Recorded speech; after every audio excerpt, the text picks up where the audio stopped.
So, one of the things that leads to burnout in so many people, one of the traits is over identifying with work or their role or their title. And so today we are going to talk about 5 strategies that we can use to separate work life and home life, especially if you have trouble shutting down or you over identify with your role and things like that, because it's huge for your mental health. You need to be able to separate the different parts of your life. Otherwise, it becomes all in consuming. It increases anxiety, it increases burnout. And we know that both of those can lead to further physical and mental health implications. And that's what we want to avoid. So, today, again, we are going to jump into 5 practical strategies to separate your work life and your home life so you're not bringing work through the door. You're not that person who never shuts up about work, and you have better mental and physical health. All right, let's get into it. I'm Australia's leading burnout therapist, Sheena Shui. I'm Australia's leading burnout therapist, Sheena Shui, live from Anxiety, it's not something that happens to you, it is something that happens for you. Sheena, it is so nice to have you. I'm going to get straight to the point. What does burnout mean? Oh, that is a really big question.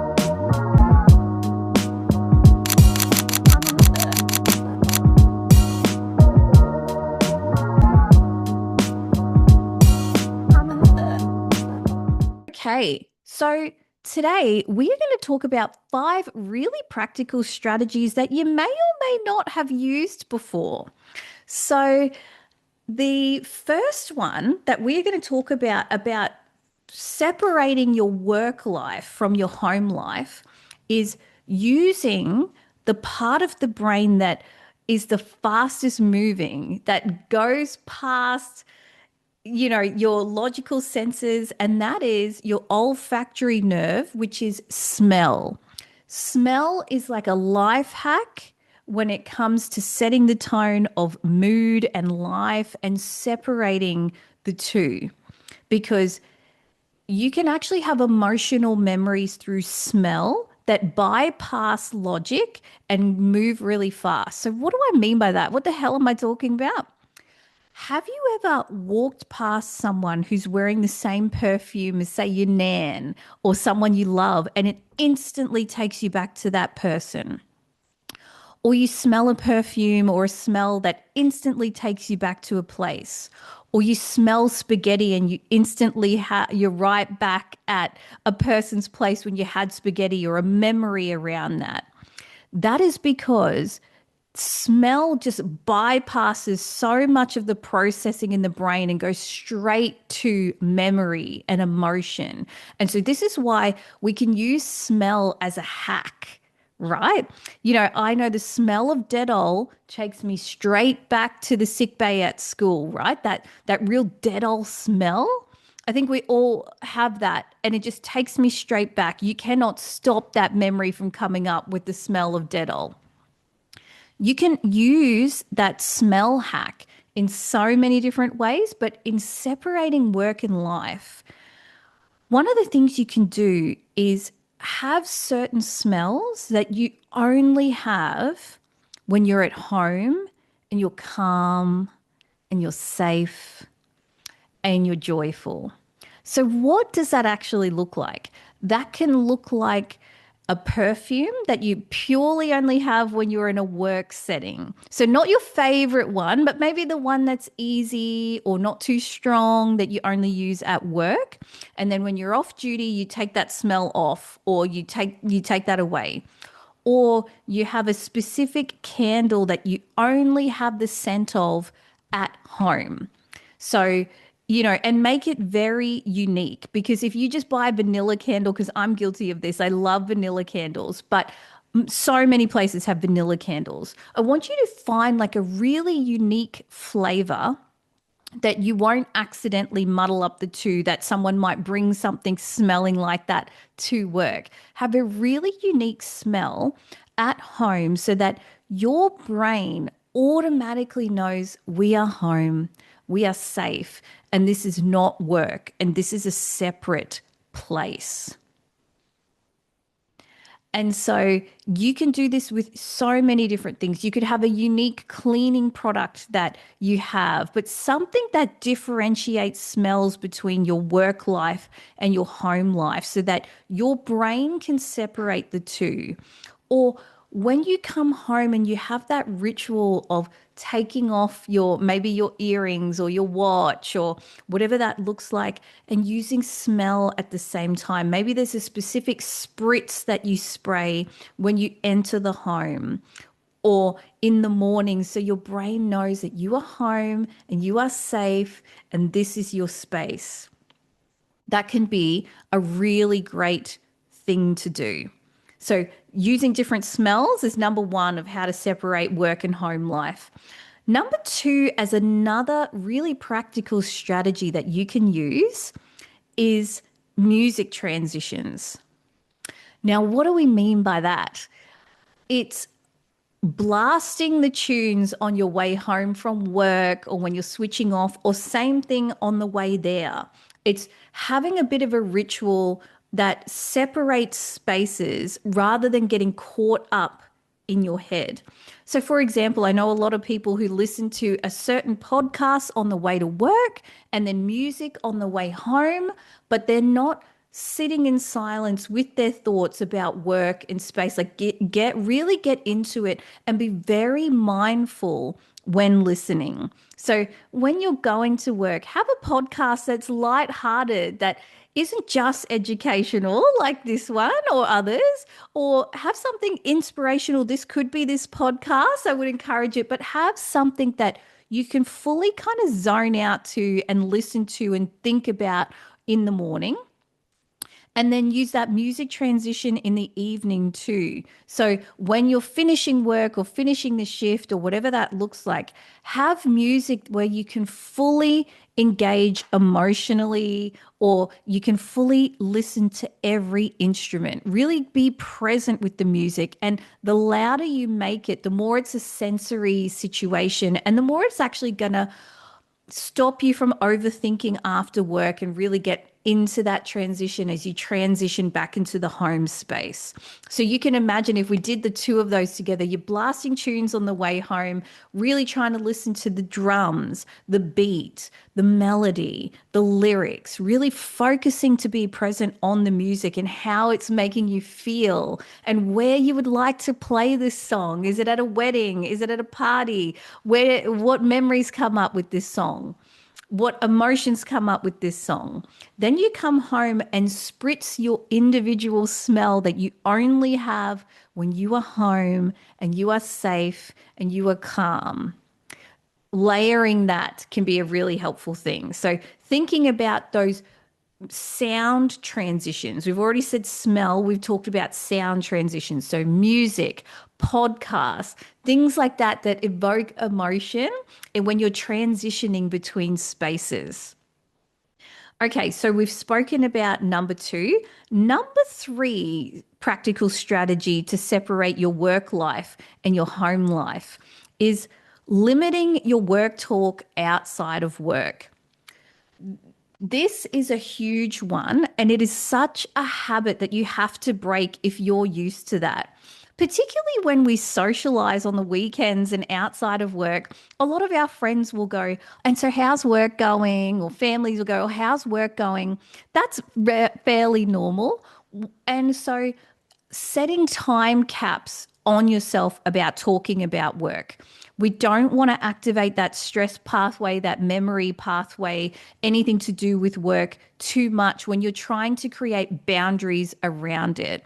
So give yourself a time limit of if you want to, go into it or debrief about it, set yourself 5 minutes to go, actually, this really happened the other day. It was really stressful, 5 minutes. Or 10 minutes if it's been a real tricky, but try to limit talking about work and thinking about work, because then you're not really switching off. You're still thinking and talking and bringing it into the home life. Or, same sort of thing. If you come home from work that day and your partner or a friend or whoever's like, "How was work today?"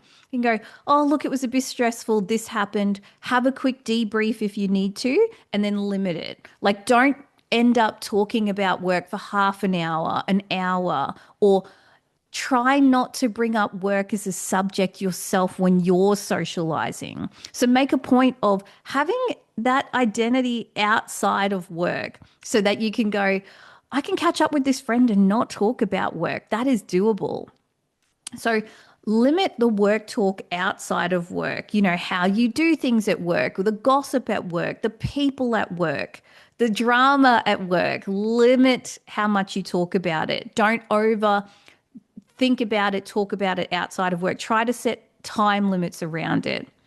All right, number 4 practical strategy is, what do you like outside of work? Who are you outside of work? So we just touched on that on the last one in terms of when you're catching up with friends and family, what can you talk about that's not work? How do you interact if you can't bring up business or work? What's your identity outside of that role? So, for example, you might be in a run club, and so your identity outside of work is you're a runner. Maybe, you're a violinist. Whatever that is, like there are multiple parts of you. So bring those to the forefront and really practice. What do you speak about when you're not speaking about your work or your business? Who are you if that's not the thing that you're constantly leading with? Really try to practice the different parts of who you are. And again, you might be thinking, why do I want to do that? Why do I want to pull back? I want to embrace this. This is my identity. This is who I am. We know that people who over identify with that role, the business owner or the title, are incredibly vulnerable to mental health situations, burnout, etc., but also grief. They're very susceptible to loss. If that role or loss or business ever went away, they don't know who they are. Versus someone who goes, "Oh yeah, that job's just one part of me. If I ever lost it, I'd be okay because I can do this and I can do that, and this is just a small part of my life and I've got other things going on." Versus someone who eats it, breathes it, lives it, talks it. And we all know those people who never shut up about work. And you kind of go, "Do you talk about anything else? Is there any other parts of you? Is there any other ideas going on in there?" And you might be that person, and that's okay too. The important thing is to catch it, because if you're going to separate your work life from your home life so you can be more present with yourself and have better mental health, more present with your partner, more present with your kids, not be thinking about work when you're cleaning or when you're being intimate. I've heard that so many times of like, I'm thinking about work stuff and the checklist while I'm being intimate with my partner. This is why, is if you're not separating different parts of yourself and you're over identifying with that role, because that is not who you are. That's just something that you do. So remember that. And then final strategy of separating your work life and your home life is very practical, very obvious, but worth repeating because we all know this, but so many people still do this. Not having your work emails, Teams, all that sort of thing on your personal phone, or if you must have it, not replying to emails, text messages, phone calls on like outside of hours. Like really making a point of, when it's 4:30, I'm not checking that, or I'm not replying to that, or I'm not crossing my own boundaries. Or if someone has a question for me outside of hours, I can schedule that email or whatever for inside hours, but I'm not answering it outside of hours. Because if you're constantly reminded from work because of notifications and text messages and phone calls and all of that, it is really hard to switch off from it. And same with social media too, you might have that too. So being very mindful of what notifications do you actually need. Because I tell you, and I know you're going to say this too, oh, Sheena, what if I have a client who does this? And what if I need to check in on that? I'm going to check you on that because unless you work in an emergency department, you are not working in life or death situations. If someone can't contact you, they will figure it out somewhere else. There is no such thing as a marketing emergency unless that's very, very rare that in whether you're a marketer or something like that, even in the health industry, there's very, very rare that there's an emergency if you're in your own thing that cannot be addressed by someone else or needs you right then and there. So be very mindful of what are you justifying? Like a client wanting to reschedule, they should have done that in work hours. It's okay to leave that. A client asking a question can leave that. A staff member asking a question outside hours. Have the expectation that outside of hours, you're non contactable. You're not seeing it. You're not replying to it. Make that the expectation both for yourself and for staff and for clients, and it will make your life so much easier to separate work and life because you're not constantly bombarded with things. Now, that takes a bit of a practice, takes practice on how to navigate your phone and how can you include an admin email or all sorts of things like that. But I promise you, it is going to have a massive impact on separating because you're not constantly reminded and constantly on. All right. So, those are five really practical strategies that you can implement today that can help you separate your work life and your home life. And I'm curious which one you're going to implement. These might not be new, these might be new, but I think all of these are helpful reminders when you're going through the day to day and you're wondering, why can I not switch off from work? Why can I not shut up about work? Why can I not stop thinking about work? I think these strategies are really practical things you can do to help without going down the road of therapy around the identity stuff, which takes a while, but also is important. Let's not forget that. So don't forget to do the identity work of why am I over identifying this? What am I making up for? Why do I not feel good enough with the other parts of my life? You know, why is not being loving, caring person enough for me? Why am I over identifying with the role of CEO or this or that? So I'm going to leave you with that to ponder. What are you over identifying or not over identifying with? Are you having healthy boundaries with your work and your life? And which one of these strategies do you think you're going to implement today of the five that we just spoke about? Is it the smell? Is it the sound and music transitions?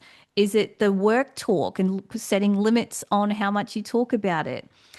Is it understanding what you like outside of work and who you are outside of work? Or is it that real practical one of not having work emails, Teams, notifications on your personal phone when it comes to work or business? Let me know which one. I cannot wait to see how you feel in a couple of weeks from now. And so I'm wishing you all the very best. Have a wonderful day, a wonderful week, and I will see you in the next episode of Burnout to Brilliance. Bye for now.